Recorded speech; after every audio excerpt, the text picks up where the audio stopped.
사자들이여 일어나서 어둠을 물리치고 죄의 진리 모르는 백성에게 복음의 빛비춰라. 빛의 사자들이여 복음의 빛비춰라. 새로운 밤 달빛처럼 빛의 사자들이여 선한 역사 위하여 힘을 내라. 주 함께 하시겠네.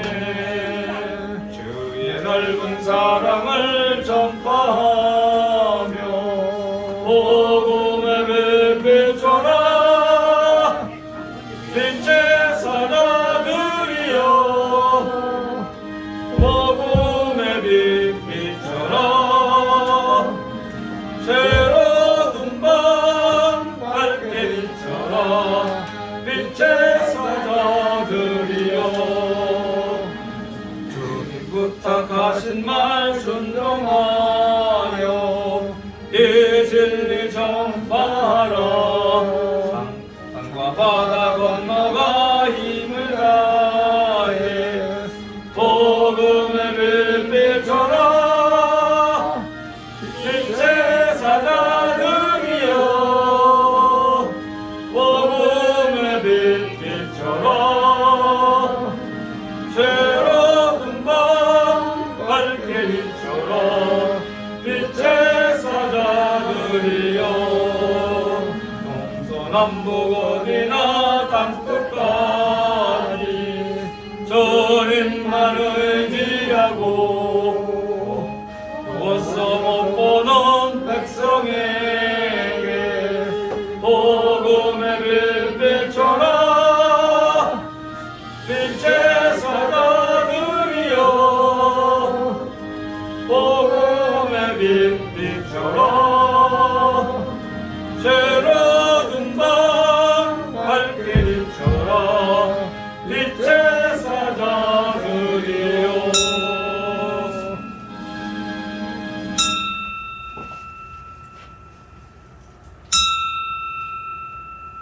다같이 묵상 기도 드리심으로 주일 오후 예배 하나님께 드립니다. 다같이 묵도 드립니다.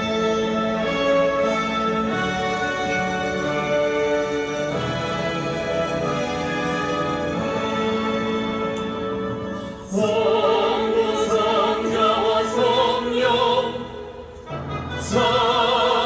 찬송하여 영광 돌려보내세.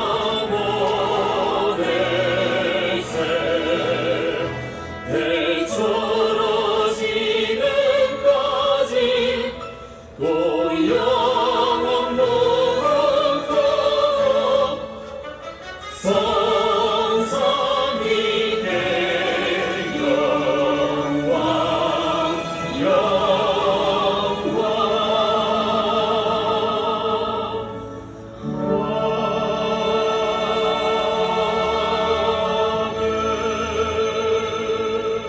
주의 궁전에서 한 날이 다른 곳에서 첫날보다 나은즉 악인의 장막의 거함보다 내 하나님 움직이고 있는 것이 좋사오니 만군의 여호와여 주께 의지하는 자는 복이 있나이다. 다같이 사도신령으로 신앙고백 하나님께 드립니다. 전능하사 천지를 만드신 하나님 아버지를 나라 믿사오며 그의 아들 우리 주 예수 그리스도를 믿사오니 이는 성령으로 잉태하사 동정녀 마리아에게 나시고 본저 빌라도에게 고난을 받으사 십자가에 못 박혀 죽으시고 장사지 사흘 만에 죽은 자 가운데서 다시 살아나시며 하늘에 오르사 전능하신 하나님 우편에 앉아 계시다가 저리로서 산 자와 죽은 자를 심판하러 오시리라. 성령을 믿사오며 거룩한 공예와 성도가 서로 교통하는 것과 죄를 사하여 주시는 것과 몸이 다시 사는 것과 영원히 사는 것을 믿사옵나이다. 아멘. 다같이 찬송가 215장 부르신 우리 시간을 위해 정근희 집사님 기도하는 것 같습니다. 215장.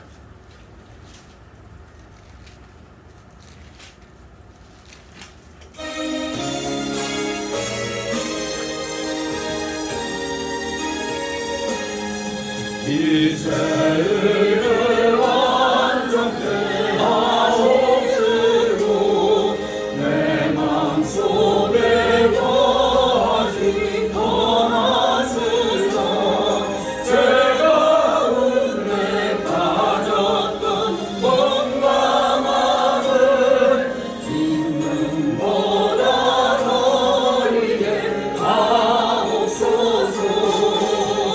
눈보라 더욱 되어지게 오시소서. 정결케 하옵소서. 저 보좌에 앉으신 주 예수여 공동주로 들까지 얻으소서. 내 영광과 지식도 어려오는 눈보라 너희에게 하옵소서.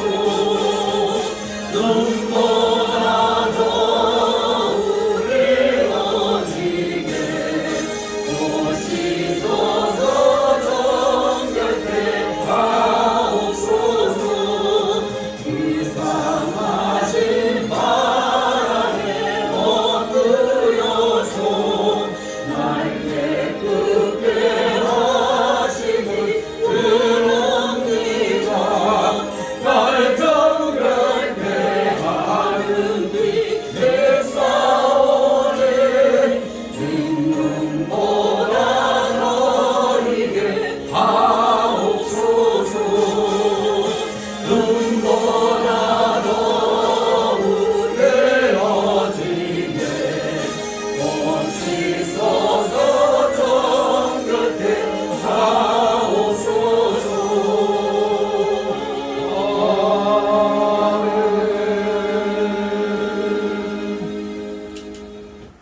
기도. 참 좋으신 하나님 아버지, 주님의 은혜와 사랑을 감사드립니다. 지난 일주일 동안 주님의 보호 아래 살게 하시고 주의 귀한 생명의 말씀을 사모하며 주님께 나와 예배와 찬양드리게 하심을 감사드립니다. 주님이 예배를 기뻐 받아 주시옵소서. 우리들이 나약하고 어리석은 생각들을 불쌍히 여겨 주시옵시고 오직 주님의 말씀에 의지하며 믿음으로 승리하는 우리들의 삶이 되도록 강건한 믿음을 허락하여 주시기를 원합니다. 이 시간 주님의 은혜를 구합니다. 우리 성교회 하나님께서 지켜 보호하여 주시옵소서. 하나님의 뜻을 이루어가는 교회 되게 하시고 늘 주님의 말씀에 거하는 성도들 되게 하여 주시옵소서. 주님 매주 감사 주일을 앞두고 있습니다. 지난 일들을 돌이켜보면 주님께 감사해야 함에도 불구하고 원망과 불평으로 일관했던 걸 용서하여 주시옵소서. 이제는 원망하고 불평하는 어리석음이 없게 하여 주시고 언제나 주님의 은혜에 늘 감사의 고백을 드릴 수 있는 삶을 되게 주옵소서. 이 시간 말씀 듣기를 원합니다. 우리의 마음을 문을 열어 주시옵시고 들을 길을 열어 주시어서 한 말씀도 땅에 떨어지지 않게 하시고 말씀 잘 받아서 주님의 뜻과 섭리를 깨달아 살게 하시고 늘 순종하며 행동하는 나가는 우리 성교회 성도들 다 되게 인도하여 주시옵소서. 말씀을 전하신 우리 목사님 영육간의 강건하심과 성령 충만함을 더하여 주시어서 늘 하나님께 영광 돌리면 우리 성도들을 말씀으로 인도해 나가시기에 부족함이 없도록 각절의 능력을 허락하여 주시옵소서. 우리 또한 하나님께 거룩한 삶을 살아드리는 성도들 다 되게 하옵소서. 우리에게 주의를 허락하여 주시고 오전에 이어 오후 시간에도 주님께 예배드리게 하시니 감사드립니다. 몸과 마음과 정성을 다해 드리는 시간 되게 하옵소서. 주님이 진리의 말씀이 빛을 전하는 전도하는 성교회 되게 하여 주시옵소서. 전하는 말씀을 통하여 우리들을 갈급한 심령들이 새로워지게 하옵시고 말씀을 지켜나가는 성도들 가정의 영육간의 풍성한 삶을 누릴 수 있도록 은혜 베풀어 주시옵소서. 이 시간 구하지 못한 것도 그까지도 주님 아시오니 우리 성교회 부족한 부분들을 주님 살펴보하여 주시옵소서. 감사드리면 날 구원하신 예수 그리스도의 이름으로 기도드립나이다. 아멘.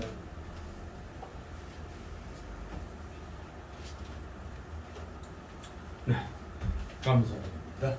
이 시간 함께 은혜 나눌 말씀 신약성경 빌립보서 3장입니다. 빌립보서 3장 10절에서 16절까지의 말씀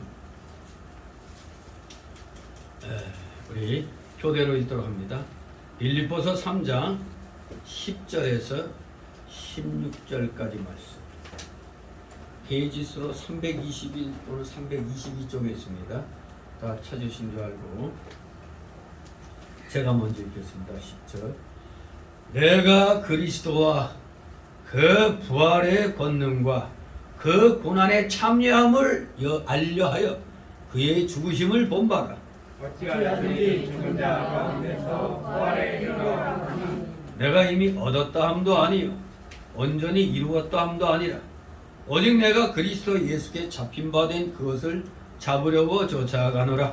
형제들아 나는 아직 내가 잡은 것을 잊지 아니하고 멀리 뒤에 있는 것을 잃어버리고 앞에 있는 것을 잡으려고 푯대를 향하여 그리스도 예수 안에서 하나님이 위에서 부르신 부름의 상을 위하여 쫓아가노라. 그러므로 누구든지 우리 온전히 이렇게 생각하시니 아니 무슨 일에 너희가 그렇게 생각하냐 하나님이 이것도 너희에게 나타내십니다. 다 같이 오직 우리가 어디까지 이르렀든지 그대로 행할 것이라. 아멘. 예. 모처럼 빌립보서를 한번 보게 되는데 빌립보서 하면 바울의 어떠한 서신에 해당된다고 딱 떠오릅니까? 바울이 어디에서 쓴 거예요? 옥중에서 쓴 서신. 옥중 서신. 그래서 바울의 옥중 서신을 얘기할 때 애비 골병 들게 만들었다. 애비 골비. 에베소서, 빌립보서, 골로새서. 이것이 다 옥중 서신이 되겠습니다. 아무튼 그 중에서도 에베소서는 교회론이 핵심적으로 기술되어 있고 골로새서는 기독론의 내용이 주 내용으로 되어 있습니다. 그런데 이 빌립보서도 분명히 교리적인 내용을 얘기는 하고 있지만서도 주로 이 빌립보서는 내면적인 윤리성을 보다 더 강조하고 있는 겁니다. 내면적인 윤리성. 그러나 소위 케노시스론이라고 불리우는 심오한 기독론적인 내용들 또한 포함되어 있음을 잊어서는 안 되겠습니다. 심오한 기독론적인 내용, 바로 2장 5절에서 11절의 내용이 바로 아주 그리스도의 마음을 품는 그 생활이라는 가운데서 기독론적인 그런 내용을 가르치고 있습니다. 그런 근본 하나님의 본치시나 하나님과 동등됨을 취할 것으로 여기지 아니하시고 오히려 자기를 비워 종의 형체를 가져 사람들과 같이 되었다. 바로 성육신 사람의 모양으로 나타내셨습니다. 자기를 낮추시고 죽기까지 복종하셨습니다. 십자가의 죽으심. 이 기독론 아주 심오한 기독론적인 내용들 또한 포함되어 있음을 알아야 되겠습니다. 아무튼 빌립보 교회에 대한 따뜻한 애정과 선택받은 성도로서의 기쁨이 내재되어 있는 이 빌립보서는 오늘날에도 어려움에 처한 성도들에게 용기를 주면서 역동적인 삶을 살아가도록 우리에게 힘을 주는 겁니다. 역동적인 삶, 용기와 함께 역동적인 삶을 살아야 됩니다. 우리 기독교는 그저 무슨 속세를 떠나 산속에 들어가서 무슨 도 닦는 게 아닙니다. 우리는 이 세상 속에서 예수 그리스도의 복음을 아주 그냥 열심히 전하면서 순종과 희생함으로써 본을 보이는 삶을 살기 때문에 야, 기독교인은 다르구나. 그래서 세계 역사는 히스토리, 그의 역사라 이겁니다. 하나님의 역사예요. 그래서 기독자들이 흥왕하면은 그 나라는 흥왕의 일을 걷게 돼 있어요. 지금 세계 지도를 펴놓고 보면 눈에 딱 띄는 게 기독교 국가는 대부분 다 잘 사는 나라들. 근데 공산주의 국가들은 거의 다 힘들어요. 특히 또 기독교의 색깔은 있고 있지만 로마 카톨릭. 거기도 다 저 남미 같은 데가 주로 로마 카톨릭인데 거기 또 다 그냥 좌파들이 정권 잡고 다 공산주의 활동이 아주 심한 데입니다. 남미 쪽이 주로. 근데 거의 다 로마 카톨릭이에요. 근데 카톨릭 쪽은 별로 그렇게 풍성하게 안 돼요.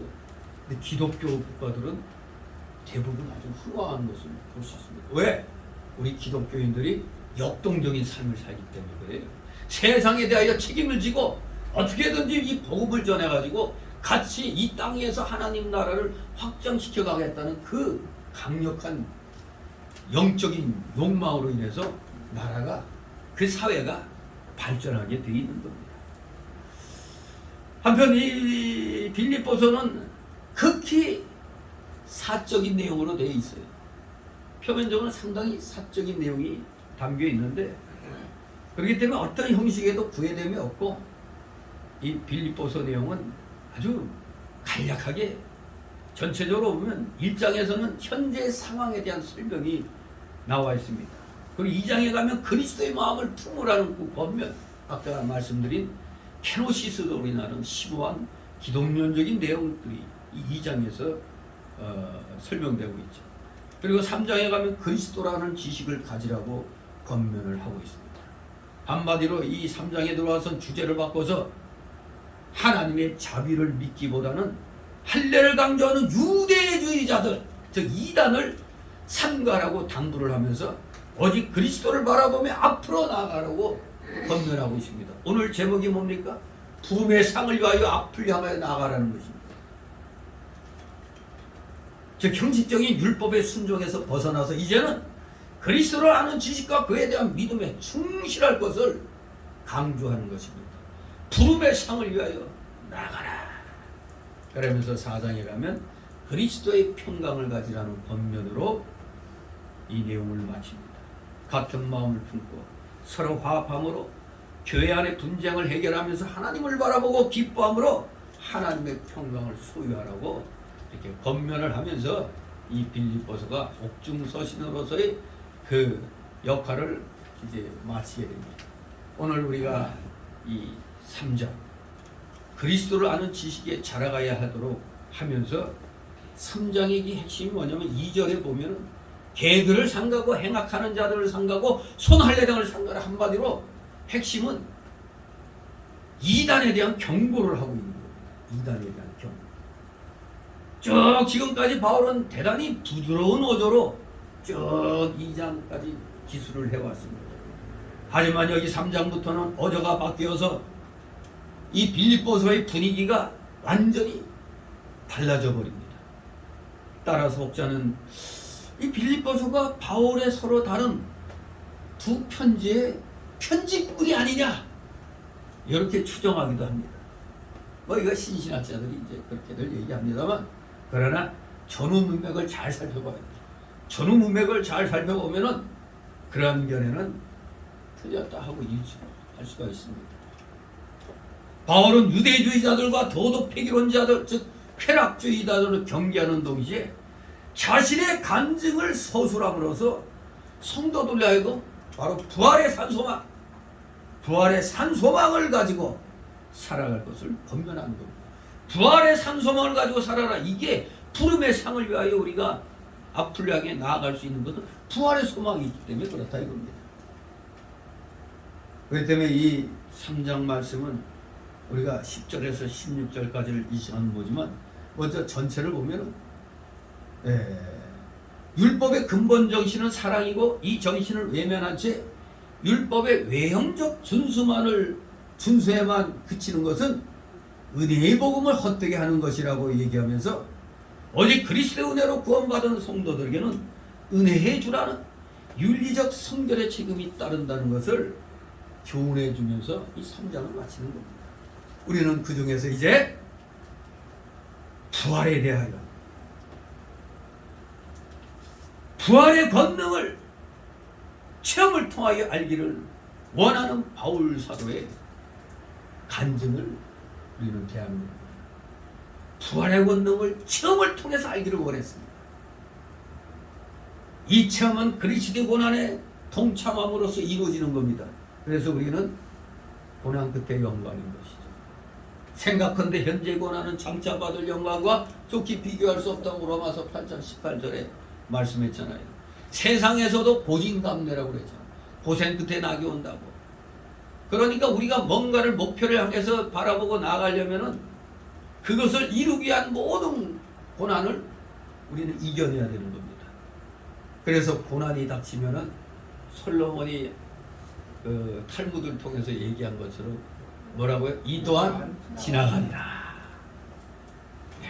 아무리 힘들고 어려운 것 같아도 이 또한 지나가는 것입니다. 그래서 우리는 어떻게든 그리스도 고난에 참여해야 되는 겁니다. 그것이야말로 자신의 옛삶을 죽이고 그리스도와 완전히 연합함을 뜻하는 것이기 때문입니다. 그리스도의 고난에 우리는 즐거움으로 참여해야 됩니다. 예수 믿음으로 말미암아 욕하고 핍박하고 그들을 거스려 악한 말을 듣는 자들에게 바로 복이 있다고 그랬어요. 누구 이름 때문에? 예수 이름 때문에 욕먹고 핍박받고 악한 말을 듣잖아요. 우리가 그게 복받는 겁니다.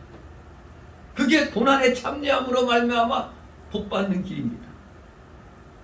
그것이 옛삶을 죽이고 그리스도와 완전히 연합함을 뜻하는 것입니다. 바로 이러한 체험의 연속이 끊임없이 성장하는 성화와의 그 과정인 것입니다. 우리는 일평생 성화의 과정 속에 사는 것입니다. 오늘 이 10절, 16절 그야말로 부활에 대한 그 소망을 가지고 우리는 특별을 향해서 부름의 상을 위해서 예수 그리스도의 구원받은 자녀들로서 세상에 대해서 확실한 역동적인 그런 삶을 우리가 살 수 있는 그러한 근본을 그 원인을 우리에게 가르쳐 주는 겁니다. 자 10절 11절에 있습니다. 내가 그리스도와 그 부활의 권능과 그 고난의 참여함을 알려하여 그의 죽으심을 본받아 어찌하든지 죽은 자 가운데서 부활에 이르려 하나니. 아멘. 그렇습니다. 이렇게 바울 사도는 예수 그리스도를 알기를 간절히 원했던 겁니다.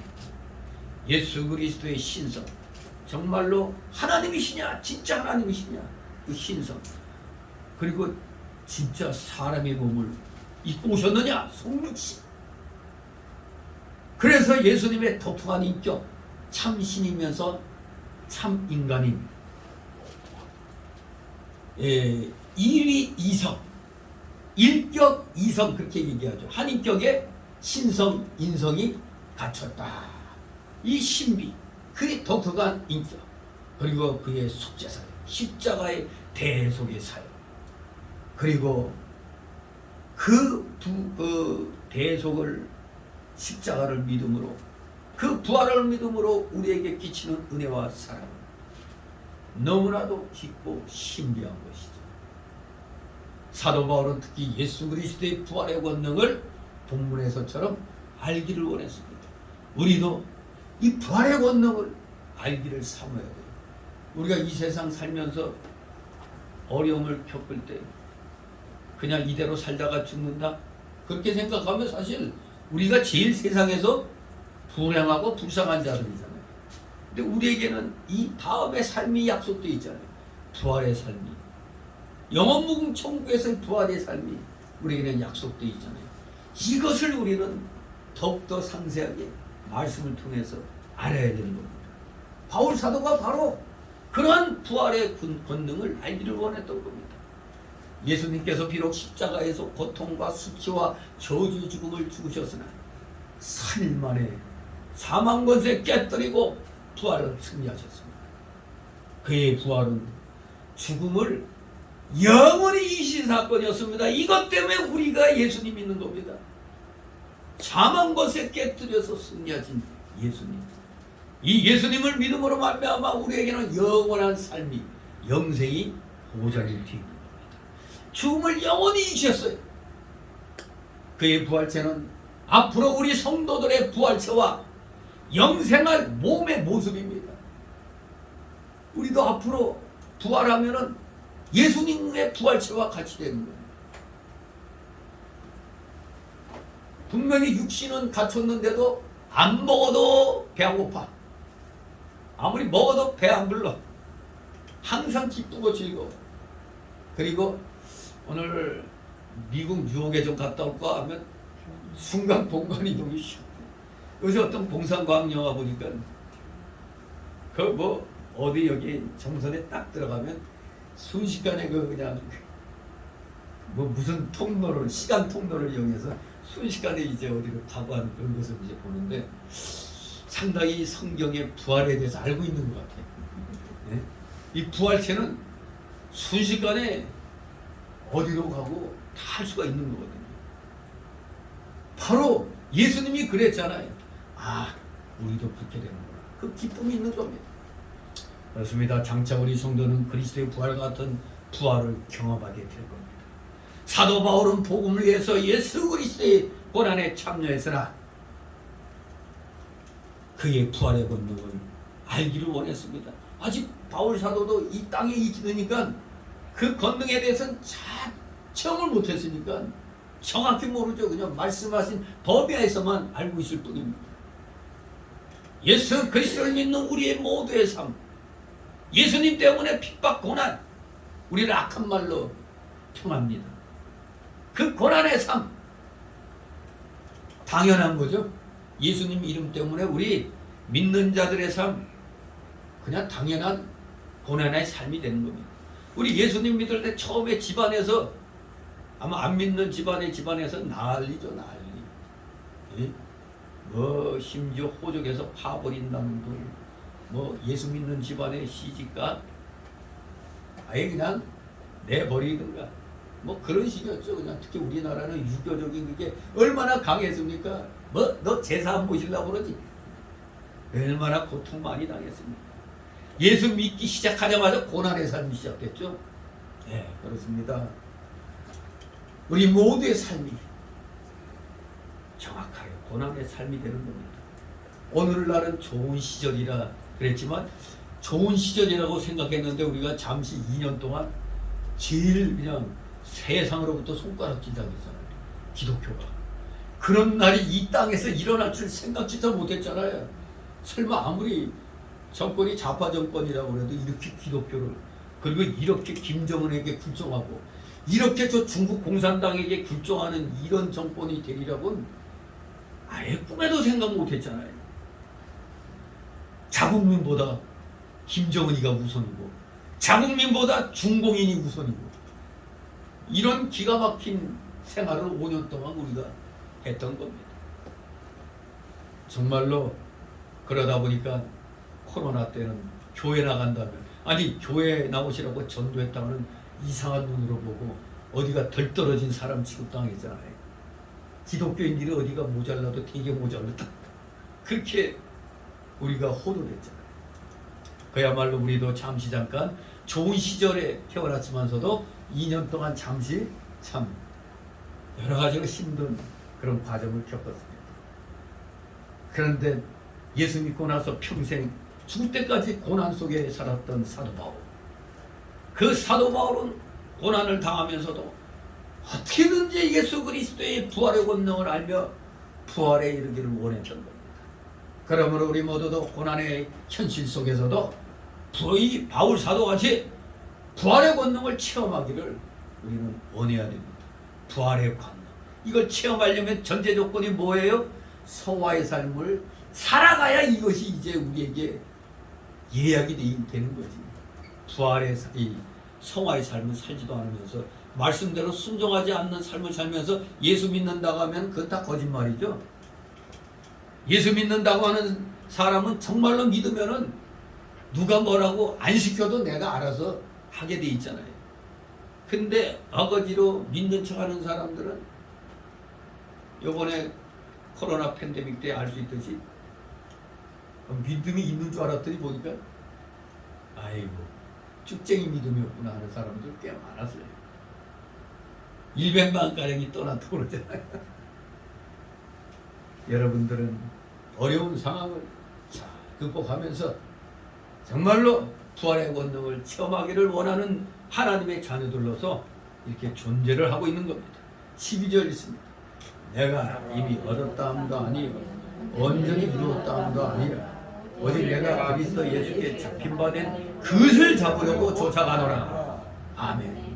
그렇습니다. 우리의 몸의 부활은 아직도 먼 미래죠. 아직도 먼 미래예요. 하나님 시각으로 볼 때는 잠깐 후의 미래 사건이죠. 그것은 부활, 몸의 부활은 육신적, 도덕적 완전 상태, 그 완전 성화 상태, 영화 상태라고 그러죠. 영화, 완전 성화 상태, 영화에 이를 때 예수님 재림과 함께 부활의 권능에 참여하게 되는 겁니다. 성도들은 이 세상에서는 아무리 열심히 믿음 생활해도 여전히 불완전한 성화 상태에 있는 겁니다. 그렇기 때문에 우리도 예수 믿는다고 하면서도 어려운 일 당하면 잠시 믿음의 시험이 들어서 예수님을 배반하는 것 같은 그런 때도 일어나거든요. 실질적으로 어려운 일 당하면은 그냥 나 예수 안 믿어 뭐 쉽게 얘기하기도 하잖아요. 아이고 예수 믿었더니 별로 뭐 분란만 일어나고 안 좋네. 그러면서 그냥 믿음에서 쉽게 떠나는 사람들이 있고 그냥 입으로 그냥 지금까지 쌓아놓은 복 다 까먹는 사람들도 있잖아요. 그래서 우리는 아무리 화가 나더라도 우리 입술로 범죄하면 안 되겠습니다. 어떻게든지 입술로는 우리 아예 생각조차 아무리 힘들고 어려도 감사합니다. 이런 사고방식 가지고 살아야 됩니다. 왜 그렇습니까? 우리가 왜 자꾸 시험에 듭니까? 아직 우리 성도의 육신에는 뭐가 남아있어? 바로 옛사람의 속성, 그 중에서도 연약성. 이놈의 연약성이 남아있기 때문에 나 믿음 좋습니다 하다가도 뭔가 불리한 일이 생기면 자기도 모르게 꼬리를 싹 감추는 사람들이 있죠.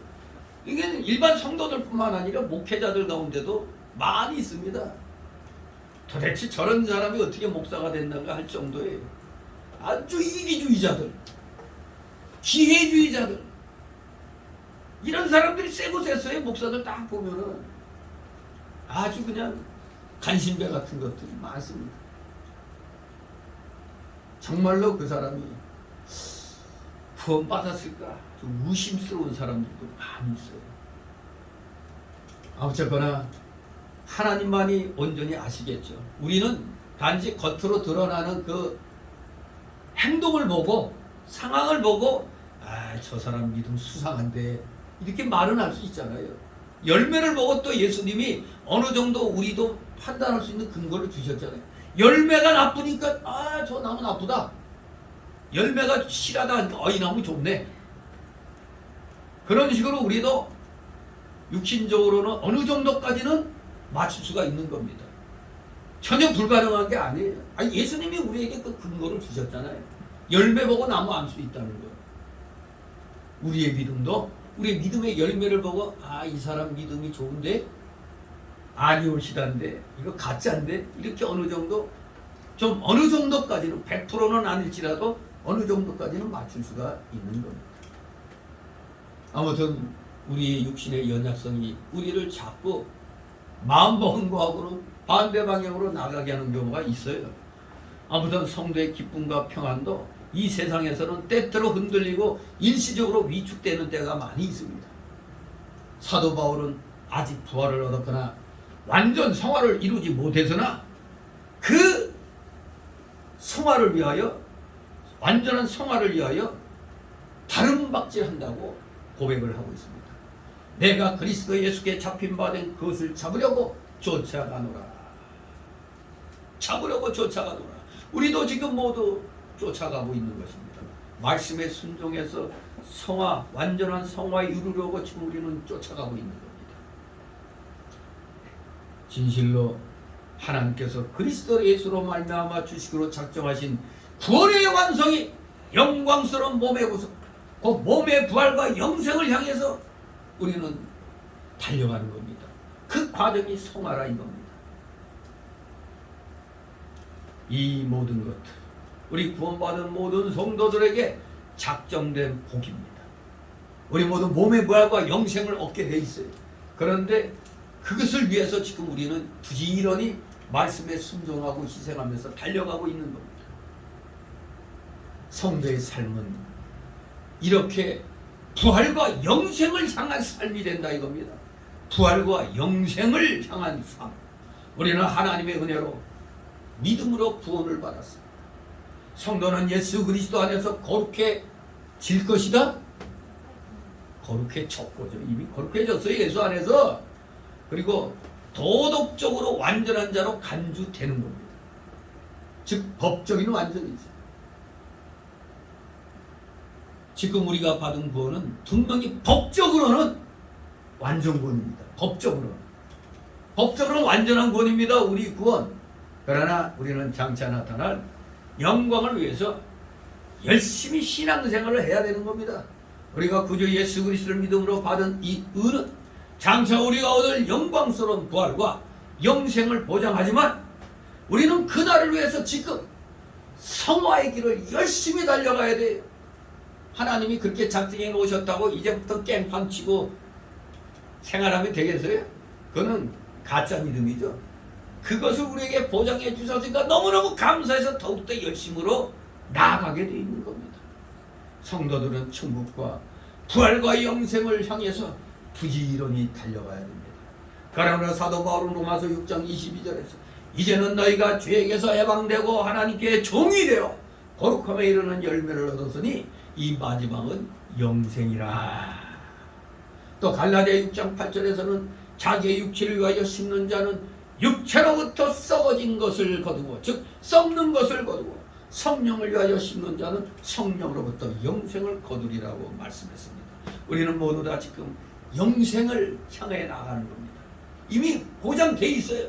하지만 우리에게 그것을 허락해 주신 은혜에 너무너무 감사해서 힘들고 어려워도 환난과 동거가 엄습해 온다 할지라도 우리는 부지런히 순종하는 희생의 삶, 성화의 삶을 우리는 살아가는 것입니다. 13절 14절 있습니다. 형제들아, 나는 아직 내가 자부들로 여기지 아니하고 오직 한 일, 즉 뒤에 있는 것은 잊어버리고 앞에 있는 것을 잡으려고 푯대를 향하여 그리스도 예수 안에서 하나님이 위에서 부르신 부름의 상을 위하여 쫓아가노라. 아멘. 부름의 상을 위하여 쫓아간다. 우리 신앙생활에는 꼭 많은 일들이 중요한 게 아닙니다. 오히려 정말로 중요한 것은 오직 한 가지입니다. 여기에 오직 한 일이라고 그랬죠. 오직 하나. 이거 오직 한 가지 일을 말하는 겁니다. 오직 한 가지 일. 누가복음 10장 42절의 그 전통 본문을 보면은 예수님께서는 분명히 한 가지가 필요하다. 이 전통 본문에는 분명히 누가복음 10장 42절에 예수님이 직접 말씀하셨어요. 너희에게 한 가지가 필요하다. 그것은 마리아처럼 주님의 발 아래 앉아 하나님의 말씀을 듣는 일입니다. 요한복음 6장 27절 29절에 보면 예수님께서는 다른 모든 일은 썩는 양식을 위해서 일하는 것이고 하나님의 보내신 자를 믿는 것이 하나님의 일이며 바로 그것이 영생하는 양식을 위해서 일하는 것이라고 말씀하셨어요. 우리 모두 이제부터 당시 하나님 일 열심히 해야 된다 하면 아우 내가 무슨, 근데 그게 뭐 하나님의 일이 뭐 복잡한 거예요? 믿는 일 열심히 해야 된다는 얘기입니다. 믿는 일 열심히 하는 것, 그것이 바로 하나님의 일입니다. 그 믿는 일 열심히 하는 것, 그것이 영생하는 양식을 위해 일하는 것이라고 말씀하시는 겁니다. 사도 바울에게 참으로 중요한 한 가지 일은 바로 앞에 있는 편대, 즉 목표를 향해 달려가는 겁니다. 부활과 영생을 향해 달려가는 것입니다. 그것은 바로 바울 사도는 그 목표를 바로 그리스도 예수 안에서 하나님이 위에서 부르신 부르심의 상이라고 표현합니다. 그게 무슨 상? 부활과 영생이라고 했죠. 구원의 완성, 즉 영광스러운 부활과 영생을 말하는 겁니다. 부르심 부름의 상, 하나님의 영광과 그리고 영광스러운 부활과 영생, 이미 법적으로 얻은 의가 실질적으로 실현되는 거죠. 부활과 영생은 실질적으로 실현되는 겁니다. 즉 완전 성화 때가 되는 것입니다. 완전 성화, 즉 영화의 단계는 예수님 재림으로 말미암아 부활함으로써 이루어지는 겁니다. 사도 바울은 그 목표를 향해서 뒤에 있는 것은 잊어버리고 앞으로 달려간다고 말하고 있습니다. 뒤에 있는 것은 잊어버리고 앞으로 달려간다. 우리 성도는 잘한 일이든 못한 일이든지 과거에 너무 집착하지 않는 것이 좋습니다. 이건 일반 사람들도, 일반 국민들도 마찬가지죠. 과거에 너무 집착하면은 앞으로 나아가지를 못해요. 근데 과거에 안 좋은 일은 분명히 우리가 기억하되 그 교훈을 잊으면 안 되죠. 아예 싹 잊어버리면은 과거를 잊은 민족은 망하는 건데, 과거를 잊지는 않되 그 교훈을 받아가지고 살아야 되는 거예요. 그 과거의 쓰라린 역사가 주는 교훈을 잊지 않고 나가야지. 맨날 과거에 너 우리 조상을 엄청 괴롭혔지, 난 너 끝까지 괴롭힐 거야. 특히 일본을 향해서 그러면 안 되는 거예요. 중공이 도리어 우리 5천년의 원수잖아요. 일본은 500년의 원수라면 중공은 5천년의 역사예요. 그걸 알아야지. 그렇기 때문에 우리가 지난날 어려운 시절 맨날 외세 침략받고 하던 걸 절대 잊어서는 안 돼요. 그렇다고 잊어서는 안 된다고 매일 그때 그날을 가지고 붙들고 살면 안 되죠. 그때 왜 우리가 외세에게 침략당하고 점령되느냐, 그 교훈을 받아가지고 이젠 앞으로 그런 일이 없도록 해야겠다 하면서 현재 같은 길을 가는 나라면 같이 동맹 맺고 나가는 것입니다. 그런데 전번에 우리 굉장히 괴롭혔지 하면서 하나 틈만 나면 그걸 가지고 하면 안 되죠. 요새 정치인들에게는 친구도 없고 적도 없다고 그러죠. 왜? 오늘의 친구가 내일 가면 적이 돼버려. 오늘의 적이 내일 가면 또 친구가 돼버려. 정치인들 참 재미난 사람들이죠. 아무튼 우리 성도들도 그렇습니다. 너무 과거에 집착하면 안 돼요. 그렇다고 잊어서는 안 되지만, 잊어서는 안 되는 건 교훈을 잊지 말라는 얘기입니다. 과거에 안 좋은 일은 잊는 게 좋아요. 그러나 교훈은 잊어서는 안 되는 겁니다. 성도는 지나간 날들의 잘못된 일들을 다 하나님 앞에 고백하고 씻음받고 앞으로 나가야 하는 것입니다. 오직 우리 성도들은 완전 성화의 목표를 향해서 달려가야 하는 겁니다. 그러기 위해서는 열심히 성경 읽고 말씀 붙잡고 기도하며 열심히 말씀대로 행동하며 교회에서 하나님께 드리는 예배 시간을 귀히 여기고 열심히 드려야 됩니다. 성경이 주신 교훈대로 살기를 힘써야 하는 겁니다. 그게 다 성화의 과정인 것입니다. 예수 믿고 난 뒤로 도리어 그런 사람 많죠. 예수님 믿고 난 뒤로 나에게 원수 같던 사람이 사랑스러워지고 도리어 사랑스럽게 느껴지고 그렇게 변화된 사람 많죠. 나에게 자꾸 안 좋게 해도 70번씩 7번씩 용서하라는 교훈을 또 실천하는 사람들도 있어요. 예수 믿고 완전히 변화된 사람 많이 있습니다. 악한 감정을 숙이고 요거 그냥 옛날 같으면 확 하고지만 나는 지금 예수 믿는 사람 해가지고 원수까지 사랑하려고 하는 그런 마음을 갖게 되죠. 그게 다 뭐 때문에? 부름의 상 때문에. 무슨 부름의 상? 영광스러운 부활과 영생. 그걸 때문에 이 세상에서 우리가 잘 참아나가며 자꾸 죄를 제거하는 생활을 하는 것입니다. 오직 성경 고운대로 살기를 우리는 소망하는 것입니다.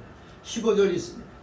그러므로 누구든지 우리 온전히 이룬 자들을 이렇게 생각할지니 만일 무슨 일에 너희가 달리 생각하면 하나님이 이것도 너에게 나타내시리라. 누구든지 우리 온전히 이룬 자들은 이렇게 생각할지니, 온전히 이룬 자들이라는 원어를 보면은 한마디로 완전한 자들이라는 뜻입니다. 완전한 자들, 텔레오이, 완전한 자들이라는 뜻입니다. 온전히 이룬 자들, 즉 완전한 자들. 사도 바울은 고린도전서 2장 6절에서도 우리가 온전한 자들 중에서 죄를 말한다고 했습니다. 성도의 완전은 어디 안에 있어야 돼? 예수 그리스도 안에 있어야 돼. 예수 그리스도 안에서 얻은 법적인 완전을 말하는 겁니다. 법적인 완전. 이 세상에서는 우리는 다 부족해요. 불완전합니다. 하지만 법적으로는 하나님께서 완전하다고 정해 놓으셨어요. 성도는 이미 예수 그리스도 안에서 법적으로 완전해졌습니다. 그래서 히브리서 10장 14절 저가 한 제물로 거룩하게 된 자들을 영원히 온전케 하셨느니라. 영원히 온전케 하셨다 했습니다. 영원히 온전케 하셨다. 물론 이 완전은 그래서 우리가 실제적으로도 완전으로 이루도록, 완전으로 나타나도록 우리가 힘을 써야 됩니다.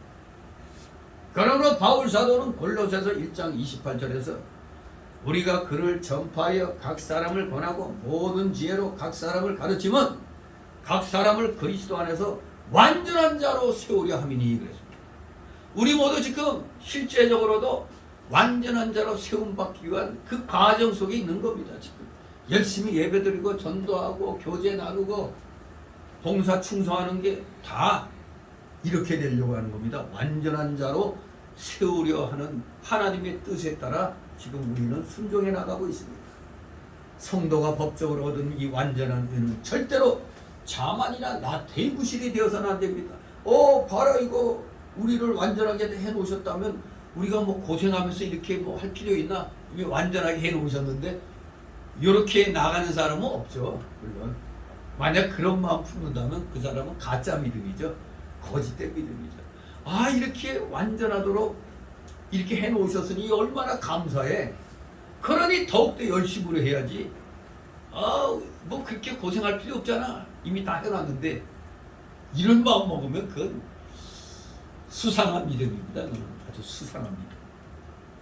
구주 예수 그리스도를 믿음으로 의롭다심을 받은 자들은 절대 이미 무엇을 얻었거나 이루었다고 자만하거나 나태하면 안 됩니다. 그것은 그냥 뒤에 것으로 놔두고 그 교훈을 가지고 도덕도 완전을 향하여 앞을 향하여 힘써 달려가야 하는 것입니다. 과거 사건에만 자꾸 그냥 매어가지고 있으면 전진이 돼야 안 돼요. 바로 우리도 5년간 체험했잖아요. 맨날 뻑하면 일본에 그냥 원수진 거죠. 진짜 원수는 중국 놈들인데 그냥 일본에다 그냥 도리어 일본으로부터 엄청난 그런 그걸 많이 봤잖아요. 우리 기술 건조 같은 거, 핵심 부품 같은 거. 그러니까 국민들한테 거짓말로 죽창 들고 나가 무찌가 된다 하더니 일본에서 그냥 아이씨 이거 수출 안 해줘 하니까 국민들 앞에서는 와 우리도 빨리 자체적으로 뭘 한다 해놓고 뒤에 가서는 또 어떤 놈들 보내가지고 이러고 우리가 그건 아니고 하면서 참 이런 야비한 짓 했잖아요. 국민들 앞에서는 마치 일본을 때려잡듯이 얘기하고 뒤로 가서는 아이고 스미마생 하면서 그냥 요따위 짓거리를 했단 말이에요. 요것들이 얼마나 야비합니까 이게. 분명히 역사는 돌고 도는 겁니다. 우리가 지금 상대방보다 더 나아질 수도 있는 것이고 또 더 나빠질 수도 있는 것이고 돌고 도는 거예요. 그렇기 때문에 그 안 좋은 것에만 너무 그 초점을 맞춰가지고 그것만 가지고 있으면 우리는 도태하는 겁니다. 앞으로 나아가지 못하는 거예요. 지금 오전에도 잠깐 얘기했지만 우리나라 지금 완전히 지금 OECD에서 완전 뒤로쳐졌어요. 정말로 이거 과거에만 집착해서 맨날 적폐청산한다더니 세상에 국정원에다 빨갱이 같은 놈들을 다 씹어놨잖아요. 각 부장들, 과장들. 그래서 이번에 윤 정권이 싸그리다 대기발령 다 해놨잖아요. 완전히 국정원이 김정은이 하수인같이 만들어놨잖아요. 그 국정원의 부장, 과장들 30-40명을 모조리 다 감옥 보내고 거기에다가 지들 사람을 다 또 박아놨잖아요. 그래서 이번에 윤 정권이 국정원 감찰하는 거예요. 모조리 대기발령. 이제 뭔가 좀 제대로 되어가는 것 같잖아요. 당장에 저 국정원 원윤석 빨갱이 신용복이 그놈이 글씨체로 그냥 딱 쓴 거 저거 다 쳐버리고 다시 버리지. 아, 속이 좀 시원하다. 세상에 빨갱이 잡으라는 국정원이 세상에 빨갱이들에게 굴종하는 짓을 하고 있었으니 얼마나 이거. 저 박지원이 저거 사람들이 그래요. 박쥐라고 그래. 박쥐.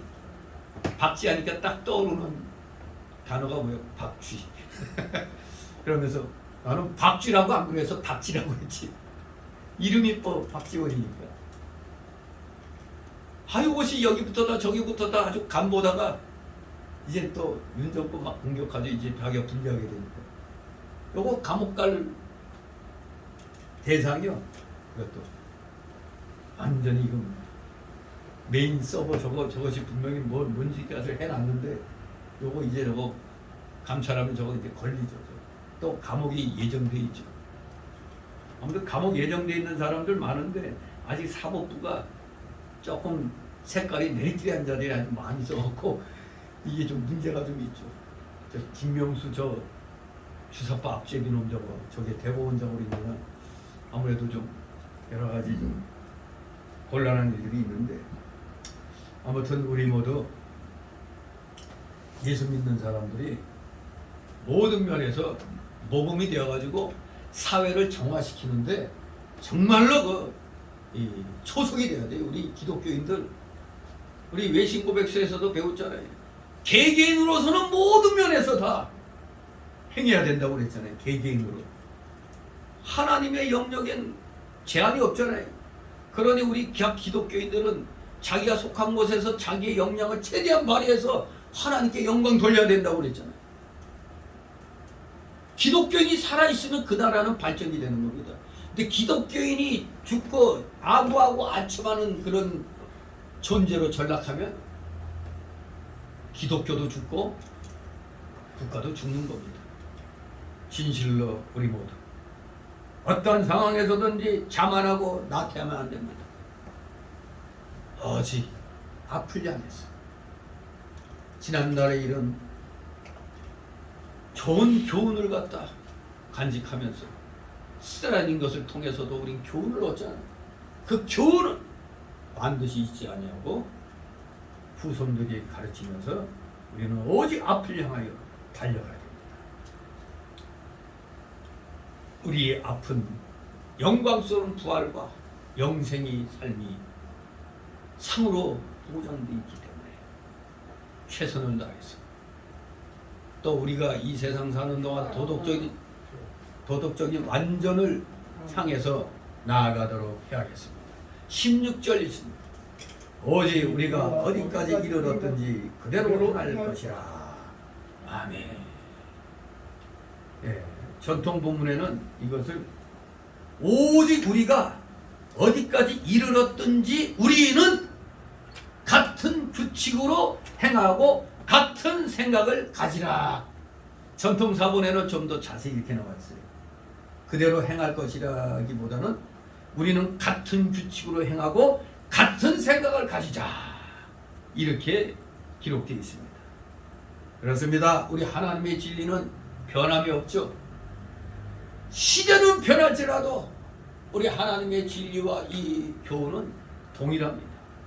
그러면 우리의 영적인 성장과 성화의 정도가 어떠하든지 간에, 우리의 인격 형성이 얼마나 이루어졌든지 간에 우리는 절대로 교만하거나 자랑하지 말고, 또한 나태하거나 해지지도 말고, 오직 신앙의 목표인 부활과 영생을 위해서, 즉 완전 성화를 위해서 진지하게 열심을 다하여 달려가는 우리 모두가 되어야 되겠습니다. 오늘 이 본문의 내용이 주는 교훈을 정리해 본다면, 우리 모두의 신앙 목표는 동일한 것입니다. 저나 여러분이나 신앙 목표는 동일한 거예요.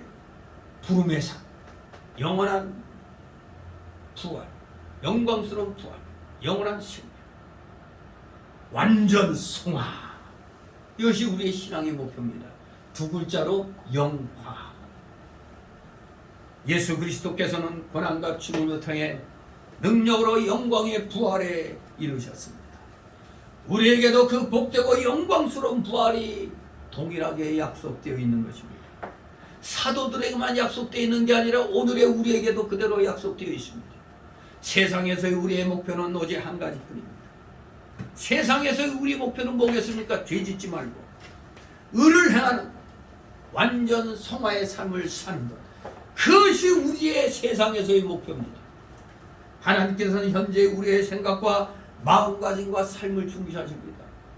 우리 현재 믿음 생활이 좋아야 좋은 과거가 되는 것이고 좋은 미래가 되는 겁니다. 현재 믿음 생활이 그래서 중요한 것입니다. 우리는 지금 의롭고 선하고 진실한 삶을 살아야 하는 겁니다. 우리는 뒤에 있는 것들, 즉 과거의 성공과 실패의 자취들에 대해서 너무 집착해서는 안 됩니다. 오직 앞에 있는 것, 즉 완전 성화의 목표를 향해서 주님께서 부르신 그 부름의 상이 복되고 영광스러운 부활을 향하여 오늘도 내일도 앞으로도 변함없이 달려나가야 하는 것입니다. 물론 우리는 이미 예수 그리스도의 대속 사역으로 인해서 완전한 의를 얻었고 이미 거룩해졌습니다. 하지만 실제로도 의롭고 거룩한 인격과 삶을 위해서 바울 사도와 같이 우리 끊임없이 부름의 상을 위하여 달려가시는 여러분과 저가 되도록 진실로 주님께 간구합니다. 여러분 진실로 하나님이 기뻐하시는 진실한 기독교인, 진정 하나님의 자녀가 되시기를 주님의 이름으로 축원합니다. 기도합니다. 거룩하신 하나님 아버지, 은혜를 감사드립니다.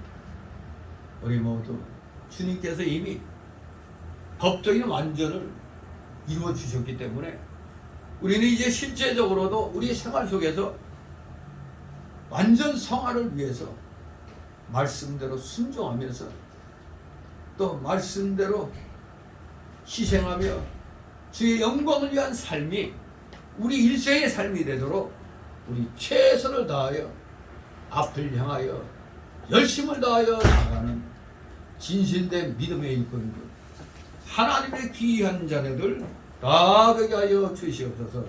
감사드리며 예수 그리스도의 이름으로 기도드리옵나이다. 아멘. 같이 찬송가 268장.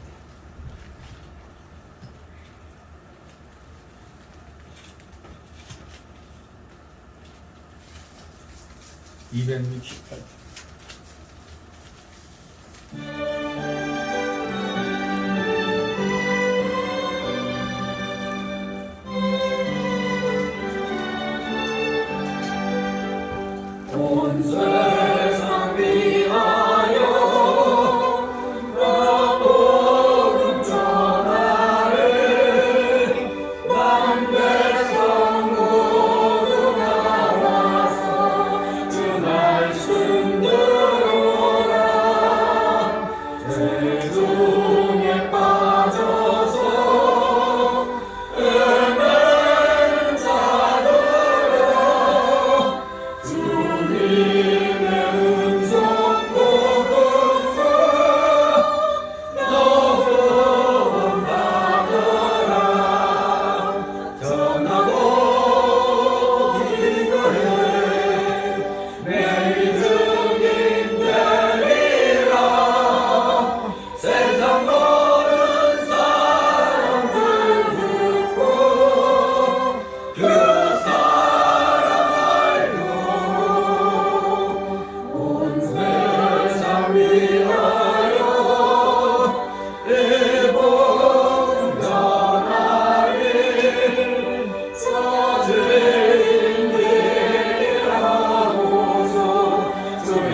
주기도문으로 마칩니다. 하나님의 이름이 거룩 경륜을 받으시오. 나라의 멈없이며 뜻이 하늘에서 이루어질 같이 땅에서 이루어지이다. 오늘날 우리에게 양식을 주옵시고 우리가 우리에게 죄를 사하는 것 같이 우리에게 사하여 주옵시고 우리를 시험에 들게 하지 마옵시고 다만 악에서 구하옵소서. 내게 나라와 권세와 영광이 영원히 있사옵나이다. 아멘.